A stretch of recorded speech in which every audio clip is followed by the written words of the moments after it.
Hi, everyone, and welcome to another exciting episode of our Live Well podcast. In today's session, we will be discussing early childhood nutrition and more specifically, complementary feeding. So, in today's episode, what we'll be doing is discussing the key principles with complementary feeding, as well as some of the nutritional needs that your child may have, as well as any challenges, parents may face when going through this phase. But I'm getting carried away. Before I even begin this session, let me introduce my panel. So today we have with us Melissa Mark, who works with me. She's my colleague, and I will actually let her introduce herself some more. Thank you, Josanne. So, of course, as you said, I'm Melissa Mark. I am the Consumer Marketing Manager Junior for Baby Food. So, I'm really geared up to discuss everything about complementary feeding, ready to share some more information here as well, and just really looking forward to everything that we talk about today. I'm excited to have you, Melissa. Thank you. And we also have with us a registered dietitian, and that is Theresa Pierre, and I'm going to let her introduce herself as well. Good afternoon, everyone. It really is always exciting to come in and talk about children and their development and milestones and so on, to give parents some kind of reassurance as to how to go about this process of complementary feeds. So thanks again, Nestle Group, for having me, and hope you're looking forward to an exciting session as I am. So let's dive right in.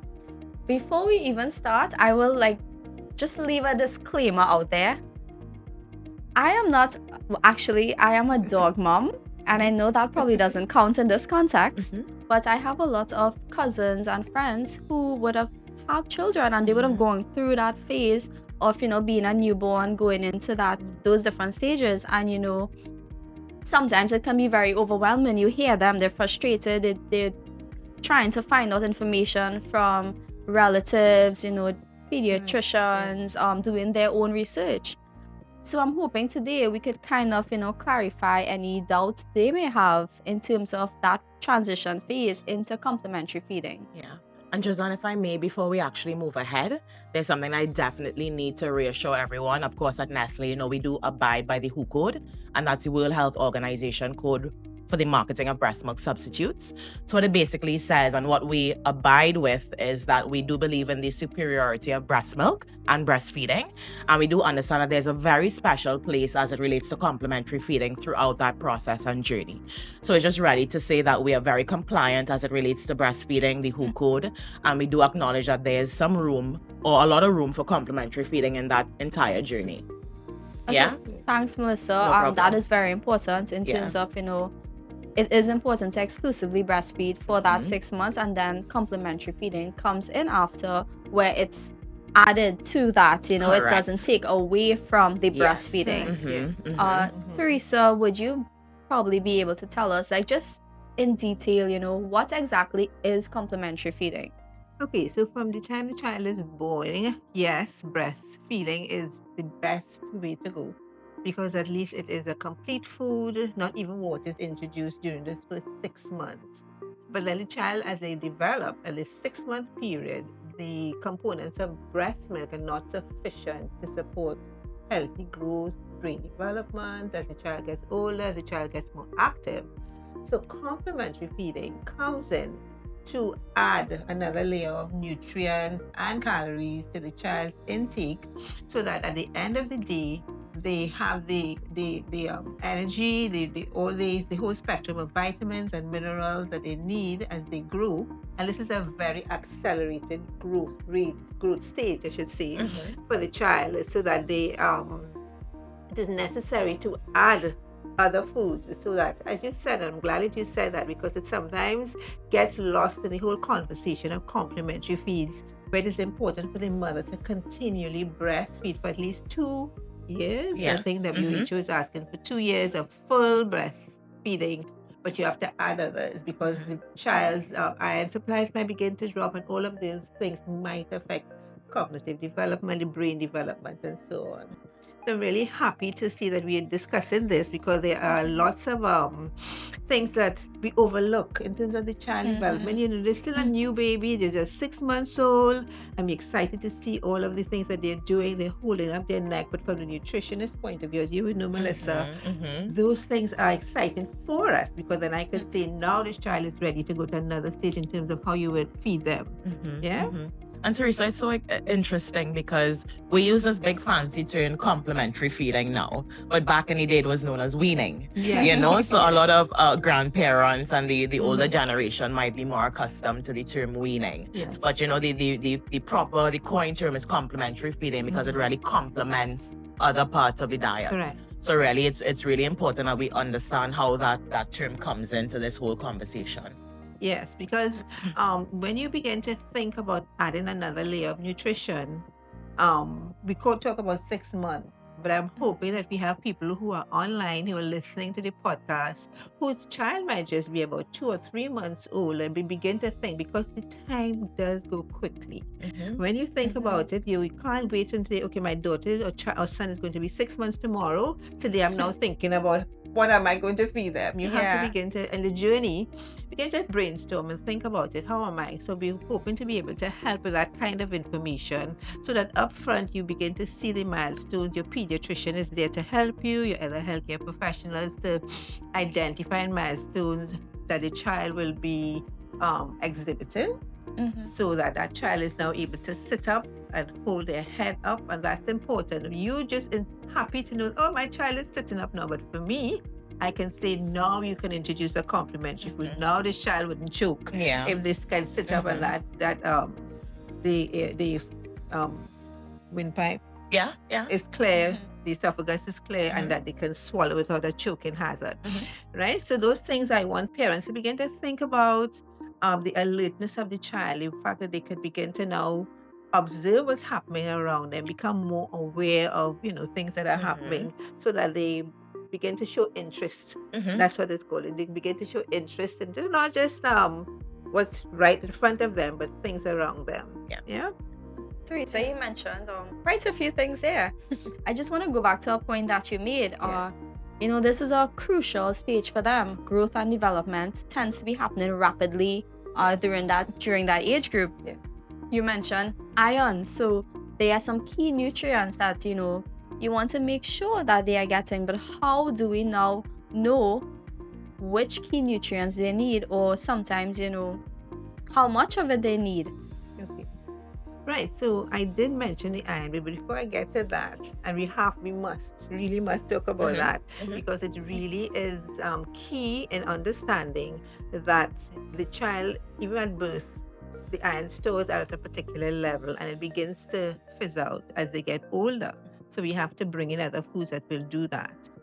Some of the things too, let me just say to parents who have very young children, sometimes we try to offer a food too early, and the child might, what we think is interest in the food is really their just response to a tactile response.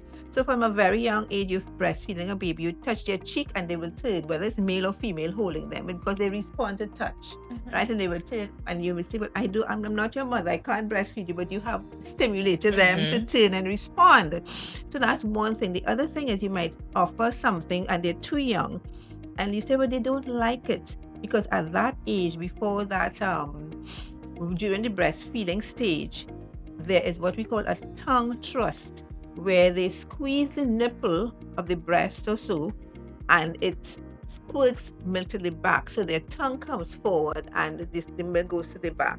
So that you might put something else in their mouth and they do like, and you say, oh, they don't like it. No, that's the only response that has been developed at that time.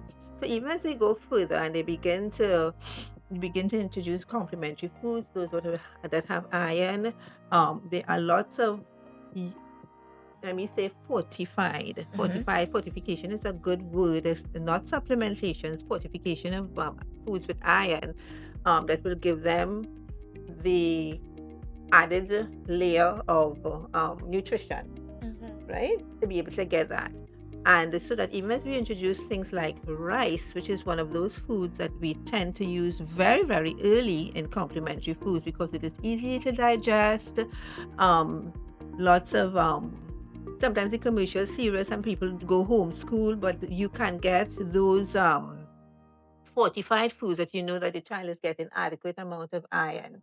So that there's no maths for the parent to do. In other words, you Yes. follow the instruction if it is something like that, and you know that at the end of that feed, the child would have been, in a good place in terms of getting what is necessary for getting the iron in. So Yeah. it basically takes away the stress from the parents or the Exactly. caregivers to know, exactly how much they need in terms of those key nutrients. You mentioned something as well in terms of feeding. How would someone know when baby has had enough? Do you, as adults, or even when you're giving like your niece or your older child something to eat, you try to get them to clear the plate, right? Like, you need to sit down there and eat your food. Like, A you are Caribbean not, practice. yeah, you are not Yes. leaving until you eat all the vegetables Correct. from your plate. Correct. But does that translate the same way to babies? You want to go first, Melissa? No, absolutely. And it's a really important question because I think babies' tummies are so small. So we want to ensure that whatever we give them, that there's as much nutrition packed into there as possible. So Theresa would have mentioned traditional preparation of meals, for example, rice. But when we look at, for example, specific nutrients, we want to make sure if baby is eating, let's say, 2 tablespoons or 3 tablespoons of something, that as much, for example, iron or whatever other vitamin or mineral they need, it's packed into that 2 or 3 spoons, because we know we're not going to get them to clear the plate and eat an entire bowl of something. Correct. Or if they're at the stage where they're drinking, where they may drink an entire glass. So I think it's very, very important that we understand, we call it nutrient density, meaning as much Correct, nutrition yes. packed into as small a quantity as possible. Yeah. And in addition to that, what you want to be able to remember is, because that tummy is so small, when you begin to do the complementary feeds, you are doing it, you're repeating that food that you're introducing over 2-3 days. You're offering probably about 2 to 3, if it's 1 tablespoon, that's about 3 teaspoons. And if that child is satisfied, they will turn their head away. And that we must understand is a response to I am satisfied. I don't want any more. So that you learn very quickly how much to prepare. Yes, because you could always go down the road and say, well, I've prepared all of this, what? But you learn that very quickly, even as the child gets older. And because I have some little ones in my midst, about 3 little girls, it was a different experience with each one, and the time goes quickly. 6 months, and then before you turn around, 4 weeks have passed, and they're 7 heading to 8 months. And so that you don't want to try to play catch up. You want to be able to say, okay, I've introduced this rice for about 3 days. What else can I add? Can I do some pureed pumpkin? Can I do some pureed pawpaw or so? And feed. Now, feeding time too must be is something that we want to return to, where foods had in a communal setting, right? Because even as a child becomes more independent, you don't want to leave them on their own to eat. You want that kind of engagement, eye contact, community with other siblings, so that they're not one-on-one with a device and trying to eat on their own. But you want to be able to say, okay, this child is progressing, they're 6 months and now they're 7. I have to be part of that process. And initially you might do, whether or not you start the day with a cereal, that must be thick enough, it mustn't be watery as well. That's something you have to watch, the consistency.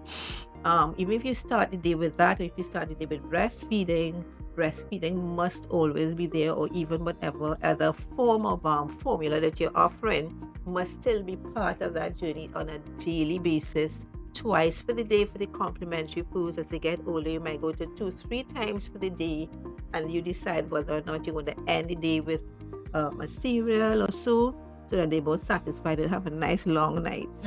Yes, Right? absolutely. Yes, Yeah. because a full tummy, they sleep well. They Absolutely. Sleep well. That's what we want. Yeah. So essentially what you're saying is that routine, becomes important, Yes, and not just absolutely. feeding throughout the day or whenever you Timing. feel like you should give Yeah. them something to eat. Timing is important. So just as myself, where I have a routine, Uh-huh. breakfast, lunch, dinner, mid-morning snack, Uh-huh. mid-afternoon snack. Exactly. Same goes for baby. Absolutely. So am I Yeah. a baby? Yes, you are.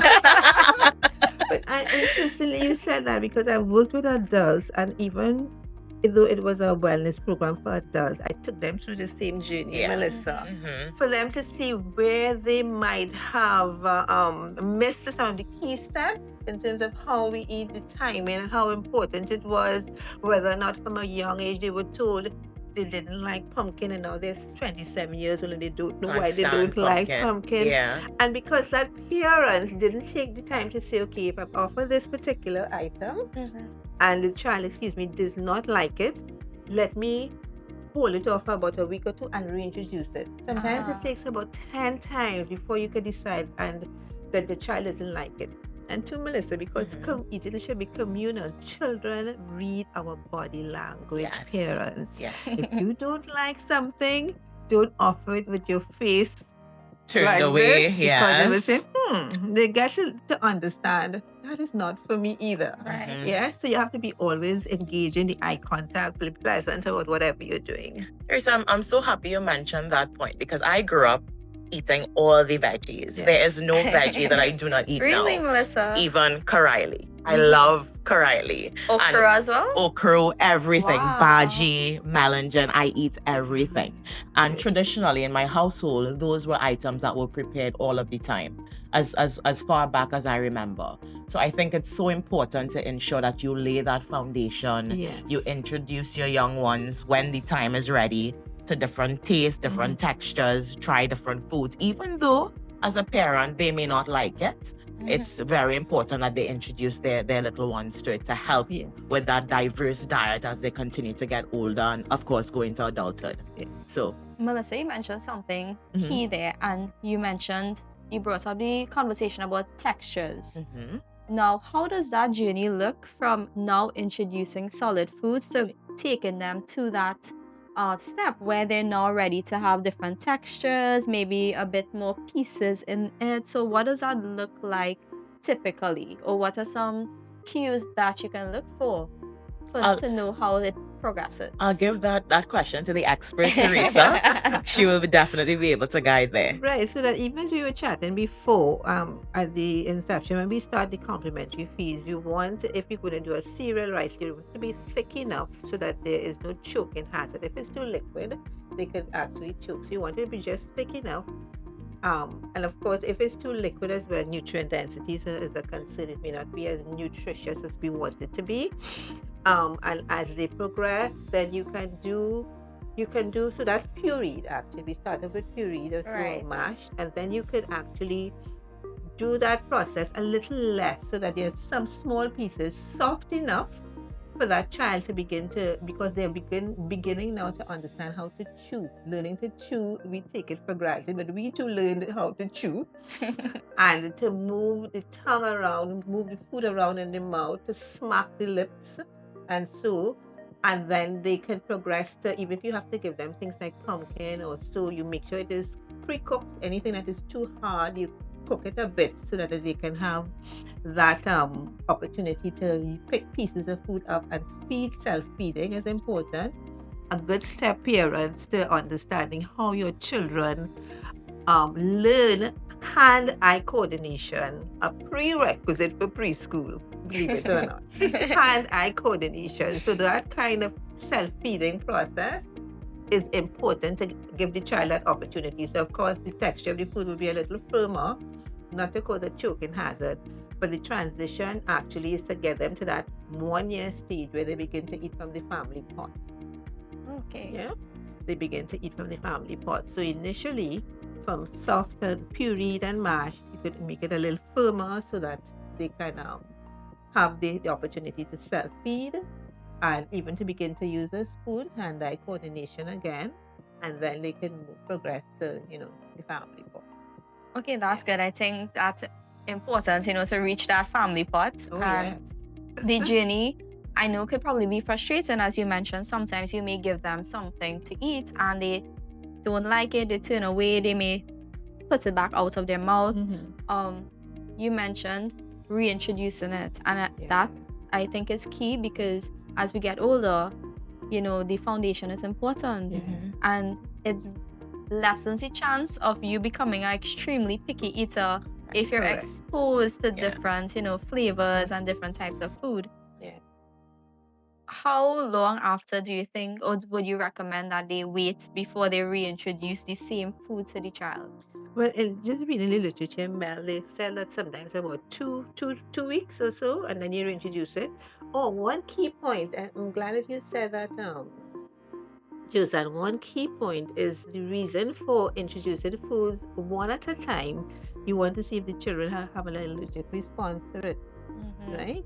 And to 2-3 days, they should be fine, and you could introduce something else. So anytime you're going to introduce a new food item, let there be a lapse of about 2 to 3 days. This child is fine, there are no issues. If there is something that they seem not to like, bring it again, or it might just be texture again. So some children, they may not like it crushed. They may enjoy the flavor of it, but it is too soft, right? And then you could so like you might puree apple and they don't like it, but if you just softly cook it and it's a little firmer, they might take to it. And then they might be about 7-8 months old. Yes, but it's the same food item, but they have gotten accustomed to it firmer and so on. So it's very just like us. We have our, things that we like. Is too soft, I don't like it soft, I want to prefer it firm, and so on. The same thing with children. So it's giving them that opportunity for you as a parent to be comfortable to say, it's not that they don't, but I have given them that opportunity to be able to show that I'm comfortable with a particular food item and the texture and the flavors and so on. Theresa, I have a question, because you mentioned self-feeding. What advice would you give to parents? Because of course you want to give your little one that independence to play, to feel the texture, to self-feed, but in that process a lot of wasting happens. You see a lot of food outside of the bowl or the plate, on the floor, all over their face. So what guidance would you give to moms, to handle that, make sure that little one still gets all of the portion that they're supposed to get, and all of the nutrition they're supposed to get, while still allowing them to be independent and explore and to play with this food? First thing comes to mind, Mel, is do not create an environment where you are so on edge because of the mess. The mess is just temporary, considering that child is just 6 months old and they will grow and begin to be in more control and so on. And remember too, we're feeding a child, we're often a child whose stomach is not very big. So what to you might seem to be they would not have had enough, a lot. They would have had enough, right? And they tend to play a lot with the food, they feel it. So apart from mouth appeal, the fingers play an important part in terms of how they touch it, they feel it, they understand how to, and sometimes they smear it, and sometimes they mimic what they see. So if you're a parent, perhaps, and I've seen this happen, you're a parent, and every time they make a little mess, you clean it up. Next thing you know, you turn around and they are actually cleaning, but they're not cleaning. And they're actually mess. What to us is a mess, but they're mimicking your behavior. And that happens from time to time when you see them in several different things that they do. They powder themselves. We're talking about food today, but that's how children, that's how they function.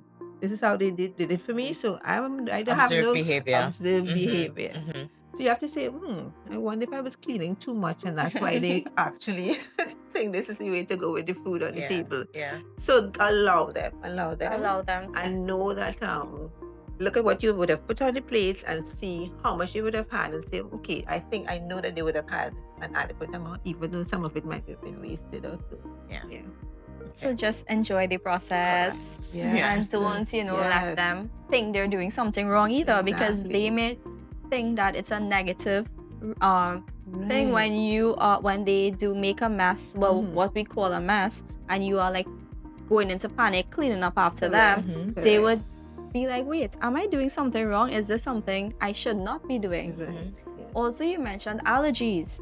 Now, if they aren't allergic to certain foods, that's okay, you can reintroduce and keep giving them. But are there certain foods that we should not be giving the little Correct. ones at that age? Yeah. What comes to mind first, before I go into the negative part of it, you find that during that stage of the first 6 to 12 months, we should really be trying to introduce eggs, simply because we have that at the 1 year old stage. The children have to get their yellow fever vaccine. The yellow fever vaccines are developed in egg yolk.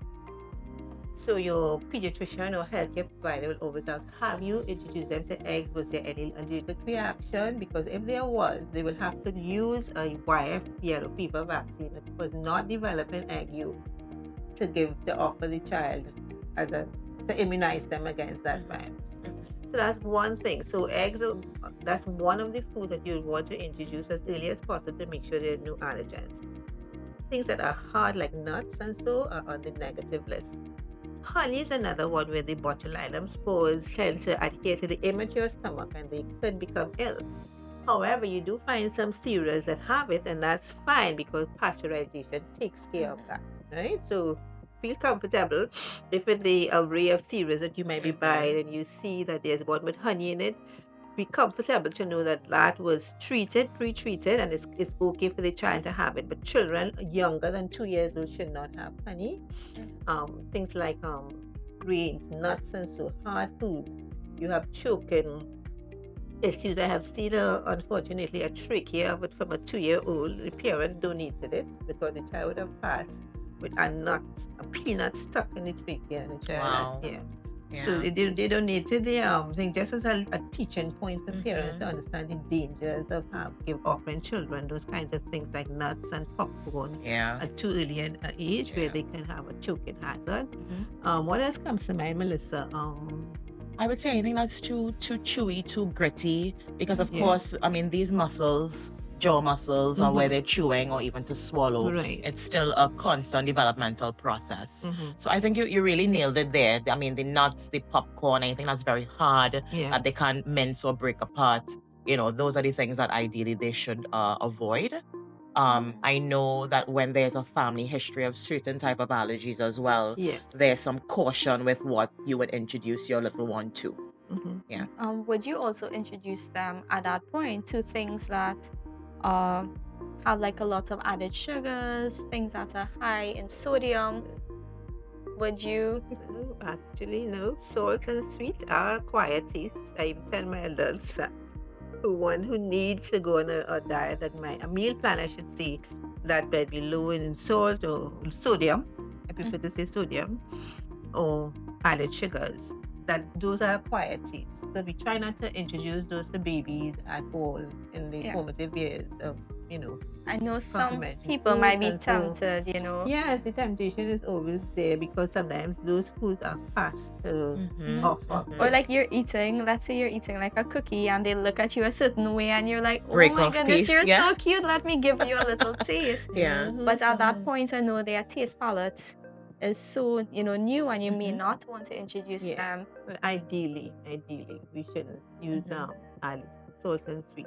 One of the things that sometimes, even in this conversation, you might have somebody who might have a special needs child, and that's a different group of children that need a specific kind of care.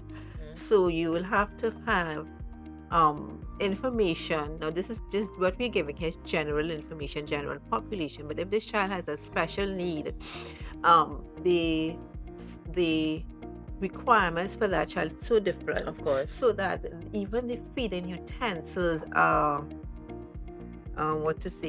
unique. Unique. That's a good word. Unique in terms of how they're shaped, how they manage, the cups that they feed from, and so on is different.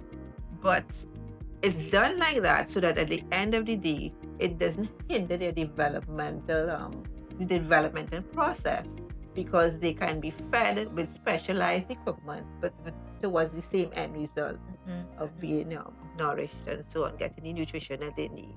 But that is a specialized group of children. And also the diet is also tailored to their requirements as well. So sometimes they may need a little extra protein, a little extra fat. Correct. And really that's where the registered dietitian or the nutritionist would come Yes. in, where they're able to sit with the parents or the caregiver and guide them through, this is what you can introduce, this is how much you can introduce to really help with that process of feeding. Yeah. Those are some really great points. Mhm. Also, we mentioned using like some of the fortified cereals to carry you with on that journey Yeah. of complementary feeding. When does that end? Or does it end? Or can you incorporate it later on as well? Yeah. How does that look in Yeah. terms of the complementary feeding journey?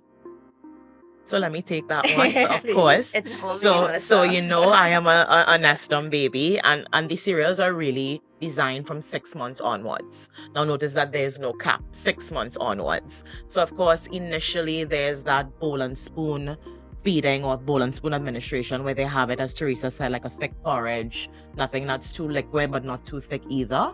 And then of course, as they get older and mom, dad, or granny, whomever the caregiver is, starts to include different foods from the family pot or different solids as well. So if it's potato, if it's pumpkin, if it's carrot, or even fruit in that case. But really, as we on the topic of complementary feeding, it goes hand in hand. So sometimes there's a need. I've seen adults who still have. Really? There are adults who still, and you all can let me know. There are adults who still love their Nestum. How do they prepare it? They prepare it sometimes in a drink. For your toddler, there are recipes where you can, maybe if you're making pancakes, waffles, you can include the Nestum there. If you're doing muffins or cookies, so that way you're still ensuring that you're getting that additional nutrition in there by still providing them with a new food item. So we do have the 6-month portfolio, and then we have the 24-month, that's a shake. So it's a little different from the 6-month where we recommend the bowl and spoon. The shake then comes in over 24 months, because of course at 24 months, baby or toddler would have gotten introduced to so many different things. They may not necessarily appreciate that pap or porridge-like consistency. They want something a little more rigid, something a little more exciting and fun. So this is where the other 24-month portfolio would come in, where mom can prepare a shake, she can prepare a smoothie, or she can find other creative ways to introduce any of the products all together. Yeah. So it's very versatile. Very versatile. Even to this age. Yes, yes. Melissa, do you have Nestum still? I mean, I don't want to tell my secrets, but there are a few flavors that I do like. Okay, great. I mean, I'm over 24 months, so You fall within the age I category. fall within of the using category. it. Yes. But have you ever used it as well to make the different recipes? Absolutely. So we do have a very, very nice waffle recipe that our consumers can look forward to coming out soon. And then specifically for me, there is the strawberry flavor that I love to make shakes out of. Yeah. So I would put it in, I would put my milk, I would put maybe a little banana. So it is a really nice snack.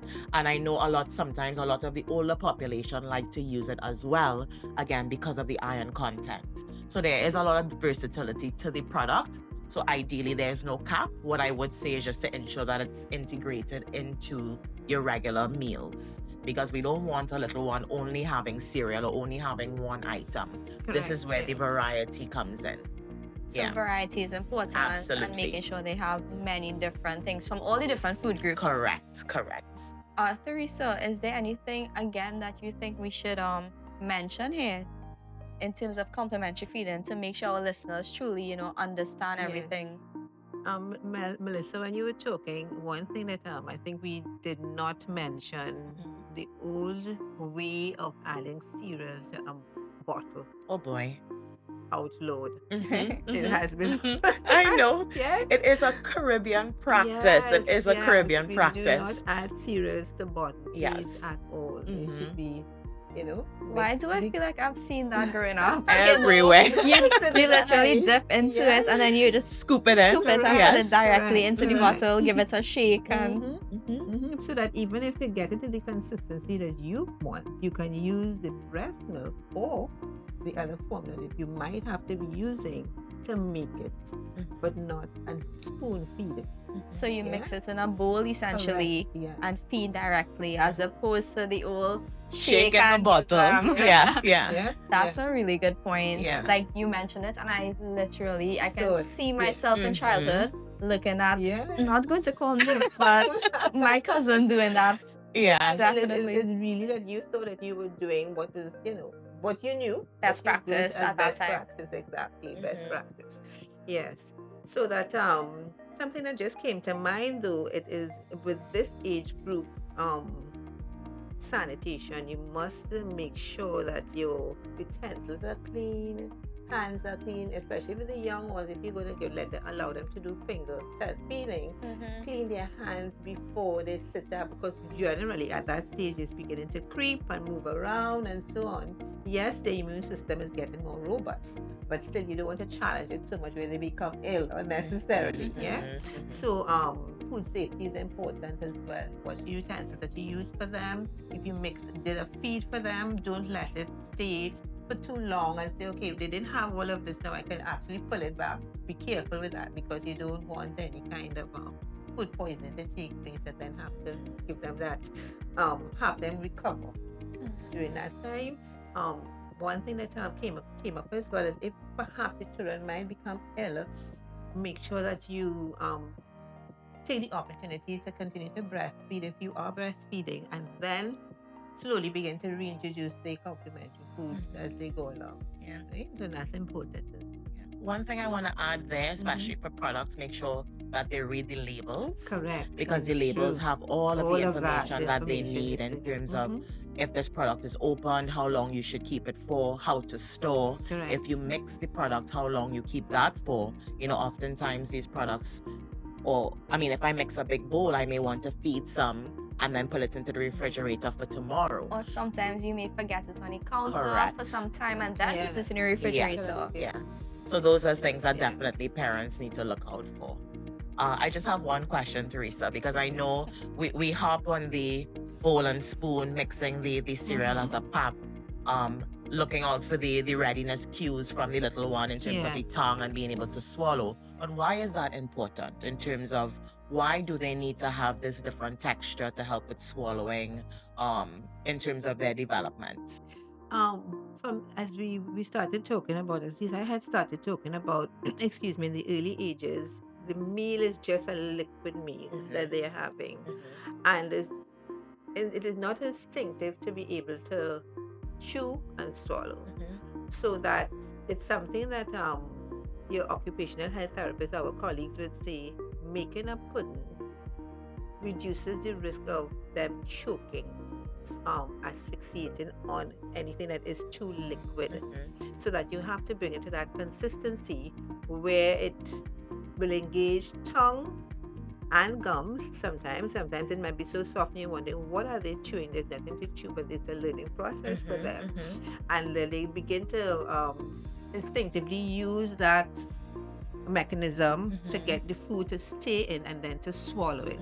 So consistency really is important when you are beginning to do the complementary feeds with cereals and so on.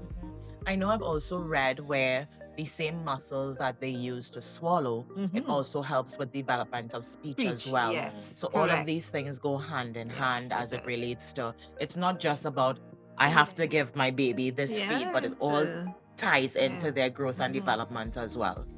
Yeah. correct, yeah. I think they learn quite a number of skills with just that complementary feeding process. Yeah. So it's really important that you pay attention to that and enjoy the journey and don't feel overwhelmed. I mean, there are so many resources out there, and there are healthcare professionals that you could seek advice from to make sure that you are doing the correct thing when it comes to complementary feeding. So don't stress too much about it. It is a learning process, and we're humans. Yeah. And we're juggling multiple things at the same time. And we will make mistakes along the way. So don't be too hard on yourself at all. Melissa, are there any key takeaways or any final things you would like to say to our listeners?